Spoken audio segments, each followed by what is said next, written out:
We wondered if Wilmington was going to pack it in, and they are not packing it in whatsoever. We need to give credit to David Irving. They are going for the win here in regulation. I think it's clear. Oh, no question. They, as you said a few minutes ago, they've had the better of the chances of late, and they've got a real good opportunity right here. 3 in the wall for the Railhawks, and Caleb Patterson-Sewell has to be careful of both.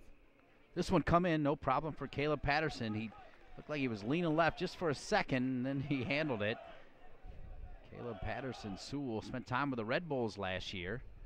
Actually got to play against Real Barcelona. That's not a bad game to play. Giant Stadium. That's not pretty nice. Cobway. They're spending some money in Spain right now, too. Whew, just a little bit. Barcelona wins the Champions League, and Real Madrid says you're not going to do that without us spending a lot of money for Kaká and Messi. Glitton waiting for someone to come over. Cunliffe! No! Off the post! Oh, and the whole goal was wide open. He tried to sneak it in, and that one could come back and hurt him later. Yeah, that was a great ball by Glitton to Cunliffe, and he made a good move, and we'll see it right here. Glitton waiting, leads him, has time, pushes it by. Goalkeeper had it pretty well covered, and that was about the only place he could go. He had very little space to make it, but should be able to make it down on that. He will want that one back. Now Cunliffe will knock this one out of bounds, and that one leaves a little sting in your heart if you're number 28, John Cunliffe. 86th minute. Time rolls on. And Gavin Glitton was a key part in that one. Decides to drop it knowing somebody was coming. Cunliffe, good ball to Lowry. Railhawks trying to get it done here in the final 5+. And looking better here in the last 3 or 4. Palladini hoping to backheel it over to Glitton. Either that or he just lifted his foot up a little too quickly. West battles with Tollison, but Lowry will clean it up. Watson, first time's to Glitton. Could have pulled something on that play. May have.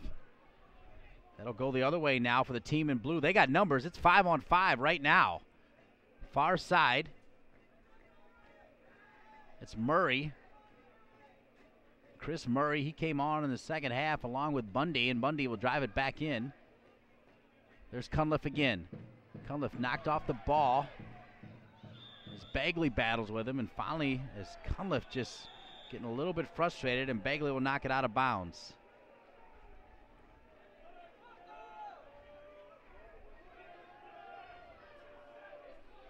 Referee not afraid to let him know who's in charge. No question. Mark Katalesic, referee tonight. Cobway, he's got to be able to beat that man now, Charlie Slago. And that right side has not been very productive tonight. Good defense by the Hammerheads. Railhawks still have Josh Gardner they could use for a little more pace, and now Martin's got to be a little more savvy with it, though, if we're looking at 15 minutes of extra time. He's got to watch what's going on. Maybe now see what happens here at the end of this final 3 minutes. Wilmington making a run right down the middle is Bundy. Bundy can't get to it. Wow, and Caleb Patterson-Sewell just knocked that one away. It looked like Schulte had Bundy shielded. Yeah, it was knocked it away and gave him a throw-in, but fortunately for the Railhawks, there's not a long throw-in person, at least that we've seen so far for the Hammerheads. At 701 Chatham Street, serving puck beer and introducing their signature Railhawk drink. Get a chance to meet the players, enjoy good food, and a smoke-free family atmosphere. That's Spirits. How did Lowry win that one out of there? He does, and then gets away to Palladini as they close down hard on him, but he finds Cobway. Cobway's got Watson behind him. Matt Watson needs to join in on the fun. Watson's still behind him. Calls for it, and he'll get it. He's got Cunliffe to the left side. Cunliffe tucks inside to join him. Now Cunliffe will make a run down the middle. Now here's Glitton. Glitton gets chipped, and I like that call because I thought he did get chipped, actually, just a little bit on his foot. Cunliffe made a good clearing run is what his run was. It wasn't going to be a good angle to pass, and opened it up for Glitton, but the pass was a little bit ahead, what we call a hospital pass.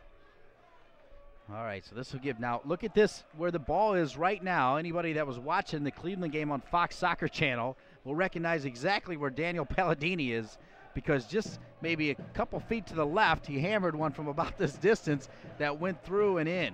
He did, and but you'll see a difference in this game. The Hammerheads are only back about 16 from goal. Back in that game, they were about Cleveland was about 8 yards, which didn't give the goalkeeper much time to react. Well said. Yeah, they were almost too far in front of him. Palladini, this one no problem for Daryl Sattler, well over the crossbar for number 11, Daniel Palladini.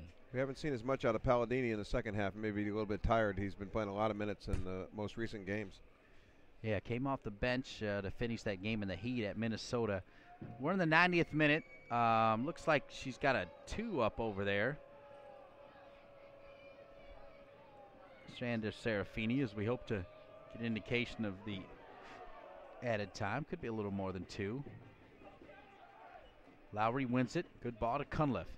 Watson's open. I don't know how he found him, and now Glinton's on it. Beat Watson to the ball. Cunliffe back. Tough touch. How's he stay with it? He does. Cunliffe's still on it. This one now. Oh, and it finally, Palladini came over and got in the way of that ball to Glinton. Uh-oh, this is dangerous, though. Wilmington on the counter. Bundy and Watson tracks back with all kinds of speed. How about Matt Watson? His defensive pressure right there. Made a nice play there.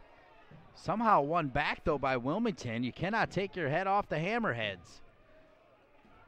Cunliffe does win this one. Cunliffe's been very active. Cobway. Cobway makes a run down the middle. Glinton was hoping to find Palladini. 2 minutes of extra time. So 2 minutes of extra time added on, or we're going to see some more extra time, at least 30 more minutes of soccer here on USLLive.com.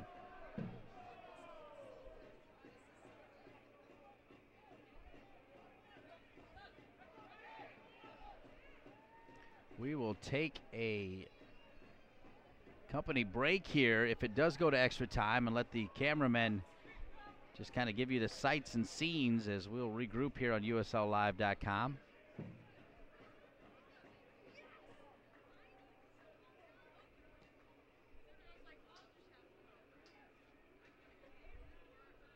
Will finally go out of bounds. It won't, as now Schulte will knock it long down the sideline looking for Cobway.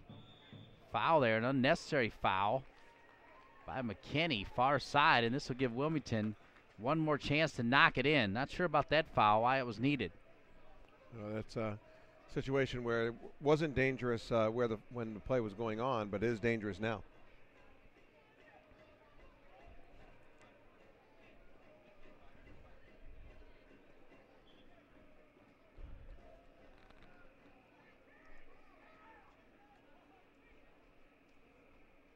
This one driven in. No problem, though, as that one sails over the ball boy, Max Linke. And we are going to overtime, as Charlie Slagle says, and that'll give Martin Rennie a chance to regroup. Charlie and I will take a quick break, let you enjoy the sights and sounds on USLLive.com, and we'll be back with you to bring you 2 15-minute periods of extra time, and if they don't get a goal there, we'll go to penalty kicks. 30 more minutes of soccer to play tonight.